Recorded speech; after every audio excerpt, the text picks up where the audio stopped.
Oh, what a day! What a lovely day!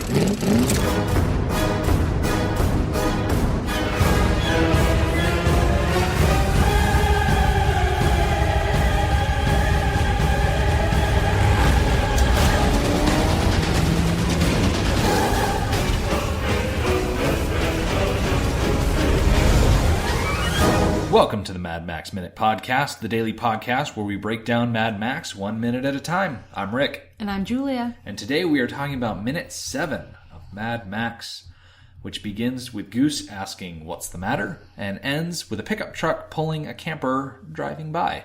We pick up in this minute right after Goose has told his breakfast companion across the table the just delightful story of a car crash that he experienced or he witnessed. He was not directly involved, he just witnessed the aftermath of. He looks across the table to his eating companion, asks what is the matter, and the guy who has just told a horrifying story says, "Not hungry, am I?" And it's like, well, yeah, of course you're not hungry.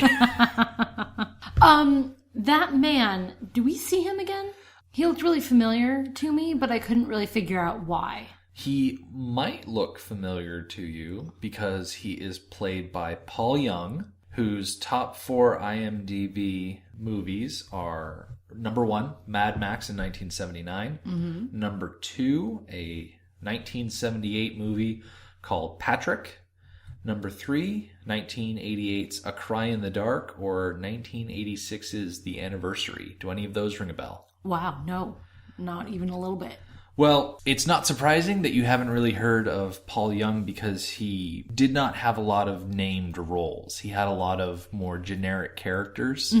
Like Man and Diner. Exactly. But he had almost a 20-year career in TV and film. It stretched from 1970 all the way through to 1989. That's not bad. So he had a really good run, like 19 years on the screen. I also got a kick out of once the Man and Diner says he's not hungry, Goose takes his plate. Oh, yeah. And picks off of it what he wants. He's very gracious that way, able to pick up where the man left off. Yeah. A bit of IMDb trivia for today, specifically related to Steve Bisley, who I think it's Bisley, not Bisley, because Bisley sounds a little weird. Quick note from the corrections department, it's pronounced Steve Bisley. So, Mel Gibson and Steve Bisley were roommates at Australia's National Institute of Dramatic Art, and it was Bisley who encouraged Gibson to audition for the role. Bisley claims that he got the role of Jim Goose basically because he knew how to ride a motorcycle better than he knew how to act.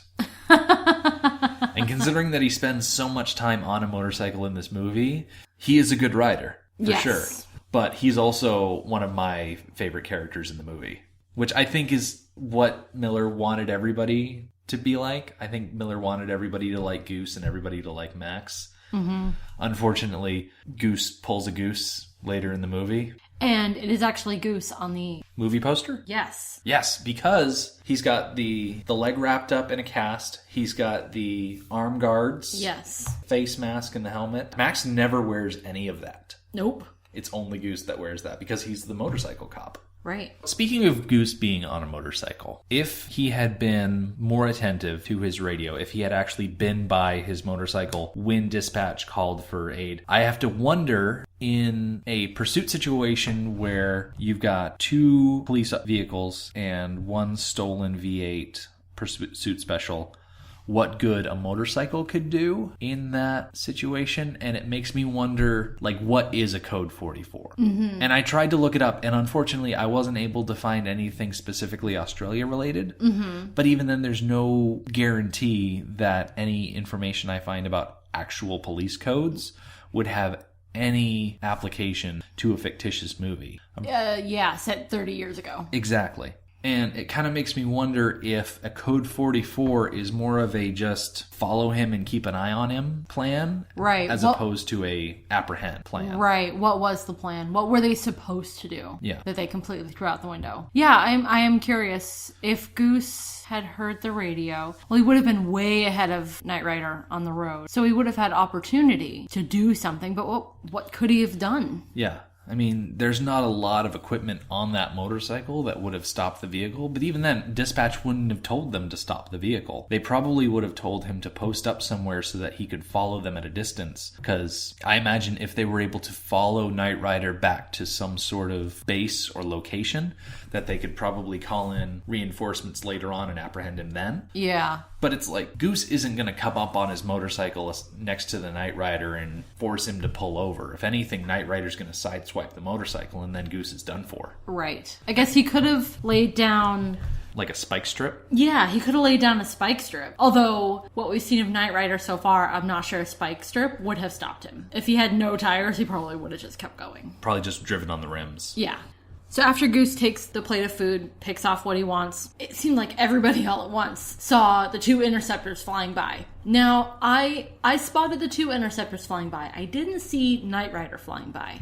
So there's 2 shots out the window. Okay. The first shot, you can see the Knight Rider, but the parking lot is so packed that you can't really see him because he's obscured by other vehicles. The shot of the Knight Rider is kind of the right side of the parking lot where there's a lot of vehicles, so you see the black Pursuit Special go by. And then the shot where the interceptors are going by is kind of more the left side of the parking lot as you're looking out the window, and there are fewer vehicles, so you can very clearly see Big Bopper and March Hare driving side by side.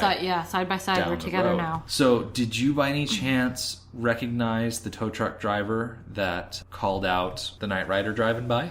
No. So, the tow truck driver who calls attention to the chase was played by Telford Jackson, who, according to IMDb, is best known for The Magic Boomerang, which ran from 1965 to 1966, Mad Max in 1979, Power Without Glory in 1976, and Homicide, which ran from 1966 to 1977. Now, of the 4 of those, which one do you want to know more about? The Magic Boomerang? I am glad you said that one because that is the one I looked up.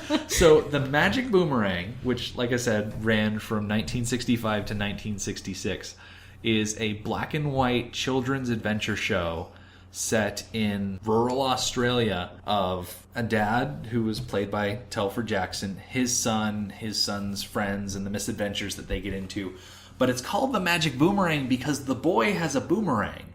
And every time he throws that boomerang, as long as it's in the air, time stops. Huh. And the way they show that off in the opener is they have the kid riding on a horse because it's rural Australia, and he's got this boomerang in his hand, and it's this voiceover explaining the power of the boomerang. And so they show a shot of some horses and some cows, and then he throws the boomerang, and they have this cartoon boomerang because they didn't want to sit out in a field and just record B-roll of a boomerang flying. And so whenever they have the boomerang flying through the air, they freeze the footage of the cows and the horses to show that time has stopped. Oh, that's fabulous. Yeah. I did not take the time to sit down and watch an entire episode, but it's pretty Australian. Yeah. It doesn't get much more Australian than a bunch of bush ranchers out in the outback with magic Aboriginal weaponry. Yeah. I don't even think a boomerang is technically an Aborigine weapon, but I don't know. I'm an American. I'm not paid to know these things. That's who that specific tow truck driver was. Okay. I got a kick out of the tow truck drivers. Were out the door almost as fast as Goose. Mm-hmm. And to their trucks, actually, they pulled out of the parking lot faster than Goose did. Yep. So before they all leave the diner, there's another tow truck driver that utters the phrase, "Strewth, they're at it again." That driver is Clive Hearn, who is best known for number 1, Mad Max, obviously, 1979. Number 2, Visitors in 2003. 3, Channel Chaos in 1984. And 4, The Pirate Movie in 1982. Bet you didn't know there was a definitive pirate movie in 1982. I know, right? While his most well-known parts were in movies, Hearn had an exceptionally exhaustive career on television that spanned, and I kid you not, from 1970 until 2002 when he died. Wow. 32 years on television. Wow. Straight. With movies in between, obviously. But this guy was no slouch. And I think he was like 70 years old when he died, working all the way up until he died. And in fact, his last credit, which is Visitors, was released a year after he died. Wow. So yeah, working he worked up till the very end. all the way up to the end. This guy did not know what retirement was. And speaking of not knowing things, I didn't know what Strewth was. It's an Australian phrase that they brought over from England. It's a combination of the words gods and truth. They kind of mash it together. It's an expression of surprise or dismay. So something bad happens, and instead of saying, oh, God's truth, they say, Strewth. Okay. Because they're efficient with their words. Right. Sounds vaguely Shakespearean. It kind of does. I think the takeaway from learning about these actors and how much work they did that we have never heard of is that Australia has a huge media production history. That they just don't share with everybody else. That they just are just keeping it to themselves down there. I feel like as Americans, we kind of take for granted that everybody wants to watch our media, but it's not the case. Countries all around the world create their own television and their own cinema, and they don't necessarily share that with everybody automatically. We all just assume that, our soap stars or our primetime TV stars are the be-all, end-all of entertainment, when, meanwhile, England's got their own shows, Australians got their own shows, India's got their own shows, China, Japan, anywhere where there are people, they have their media own thing. that they make homegrown. So, did you notice, by any chance, when Goose jumps up from the table and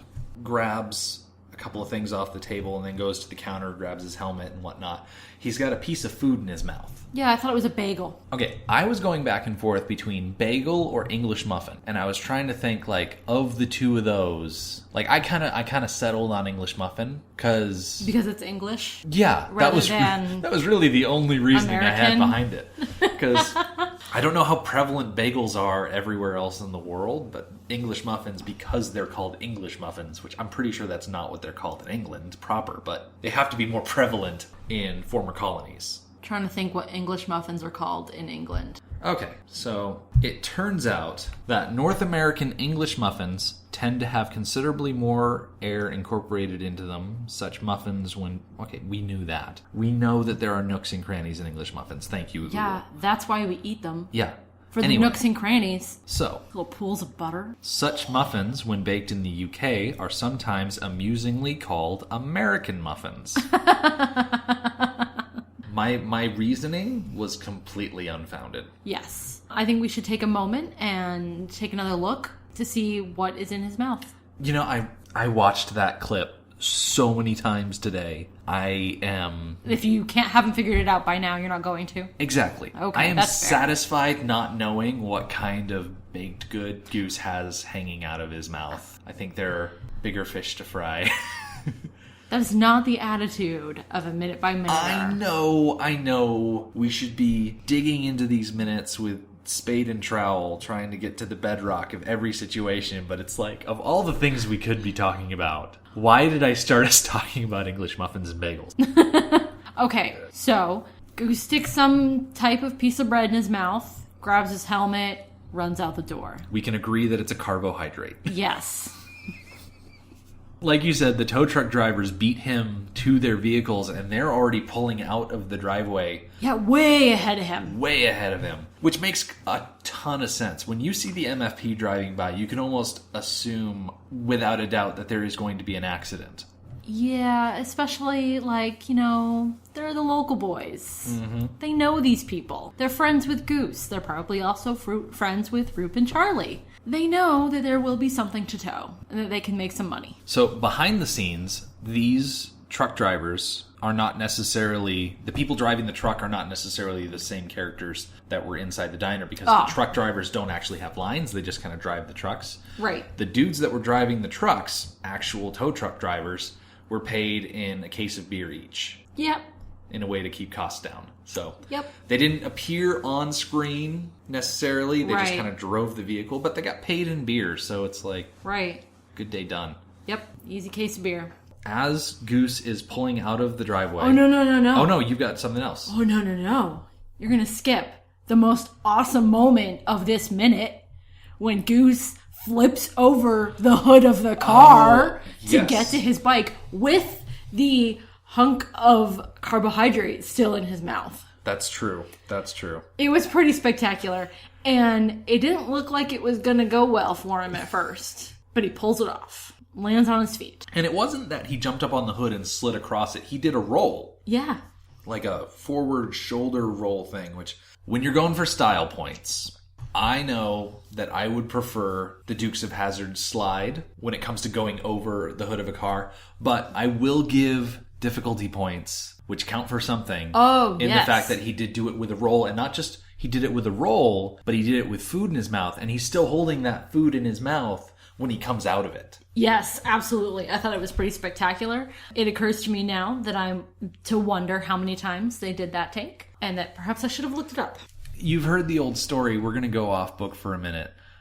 Peter Weller, when they were filming RoboCop, had to do just umpteen takes of him walking through the police station, holding up his hand, and catching a set of keys.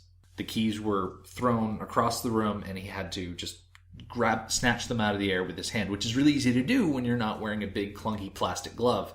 And he had to do it so many times because the keys kept bouncing off of his glove before he could actually close his hand. Mm-hmm. And of course in the movie, when they show that scene, it's just a clean snatch out of the air. So you gotta wonder, with Goose rolling over that hood, how many times the biscuit flew out of his mouth, or one of his armor pieces fell off, or part of his uniform ripped or flew off willy-nilly. Yeah.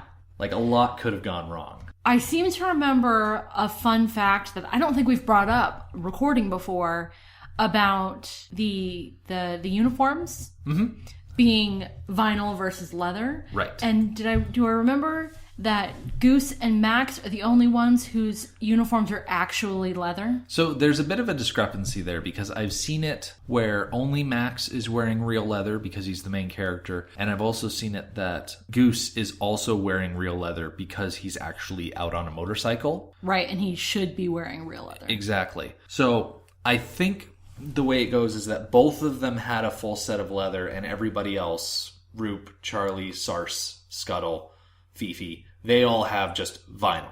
Yeah, that would explain, I mean, if Goose was wearing vinyl, I cannot imagine him flipping over that car without ripping his pants. Yeah, because vinyl is nowhere near as durable as actual leather. Yeah. It kind of has the look, but it doesn't have the strength. Nope. So I'm going to go with Goose and Max are the ones in real leather. Okay. So as Goose is riding away, following after the tow trucks, we see a bunch of the patrons inside the diner come outside to watch them drive off. The bearded guy in front, that is James McCausland, the screenwriter. So this is his movie cameo. Yeah, nice. Yep. He's also the guy inside the diner that said, "See you later, Goose." So he put a line for himself in his own movie. Yeah. Yeah. Well, it's the least you can do for yourself. Exactly.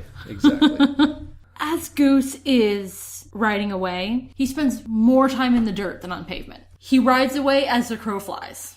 Mm-hmm. Instead of going, like, around the cars that are there and then, you know, turning left proper on the road, he goes as the crow flies, which he overshoots, ends up on the other side of the road. Is there a hill? I can't remember if he, like, goes down a hill a little bit or not, but he goes into the dirt and then takes a big swooping left to join. Well, you know, when you're on two wheels, you got to exploit that. Right. And I wonder if he was trying to get in front of the tow trucks. Oh, he definitely was. Right, which he was not successful. He gets in front of the tow trucks by the tow trucks disappearing from the shot. Yeah, they do disappear for a couple of minutes here. They're just gone. So he gets on the road. We cut to a shot of the Knight Rider still speeding down the road, but this time we can actually clearly see March Hare and Big Bopper closer behind him. And yes. I believe it's actually Big Bopper directly behind him because it's the car that's missing one of the light caps. Remember when they spun out, they lost one of those little blue caps on top of the lights. Yes. So that's how you can easily tell them apart when you can't see the hood. Yeah. We see more of the pursuit there, and then we get another shot of Goose catching up on his motorcycle. That bridge, for all of you that are curious, is and bear with me because there's a bunch of R's and a bunch of O's here, the Kororoit Bridge Road. No, it's the Kororoit Creek Road Bridge in Melbourne. Okay, not bad. It is Kororoit. It's almost like some guy had a verbal tick when they were trying to spell it for the first time and just repeated himself like I often do. So that's charming. The bridge largely looks the same because it's a bridge. Because it's a bridge. Yeah. Yep. We get another quick close-up of Max listening to his radio. This time it's just zoomed in on his sunglasses. Yes. And then over the radio, we hear, I'm not sure who's saying it. I labeled it as Rube, who said that they are heading towards population. Okay. There's a bunch of indistinguishable radio chatter at one point, but there's definitely a very clear they're heading towards population. And I thought it sounded a lot like Rube. Okay. It seems like this actually gets a reaction out of Max. It's very subtle, just the way he moves his eyes. Yeah, you can kind of see his eyelids move. Yeah, like he was looking down and now he's looking up. Yeah. So very subtle. But I'm not sure that we've really seen much reaction out of him so far. We still haven't seen his face. This is the first time that we've really been able to see his eyes. Yes. And I mean, they're obscured by the sunglasses, but they're still visible because it's not completely tinted. Right. It's only shaded. Yes. So he's been pretty cool up till now. It seems like now he's going to start getting involved. Mm-hmm. Especially since, like we said, we're heading into population. Yep. And the next cut that we see after we get another little update of Goose catching up is we cut to a street where a woman is pushing a toddler in a little stroller, and then a truck pulling a camper drives by. Yeah. Now, I know that other countries, they call them caravans, but they're called campers here, so deal with it. Yeah. Hashtag America. Okay, two things. First of all, in my notes, I wrote down that we see the first sighting of the stupid toddler, because that toddler is stupid. Well, he's also a toddler. Yes, but he's a stupid toddler. And also, the way the minute ends, it's a really nice a couple of establishing shots showing us what's about to happen. Putting people in place for the events that are coming down the road. Mm-hmm. Literally. So it's kind of like everything you see in this establishing last couple of seconds is kind of a Chekhov's gun, only it's a Chekhov's toddler and a Chekhov's camper and a Chekhov's pile of debris next to a telephone box. Absolutely. Everything we see matters and is being put into place. Events are in motion that we're going to have the epic crash that we're going to have soon. Yes. Yes, we are. Our website is madmaxminute.com. You can follow us on Twitter at madmaxminute and like us on Facebook at facebook.com/madmaxminute. Thank you for joining us for Mad Max Minute number 7. See you tomorrow. Motorbikes and leather men, take me to the end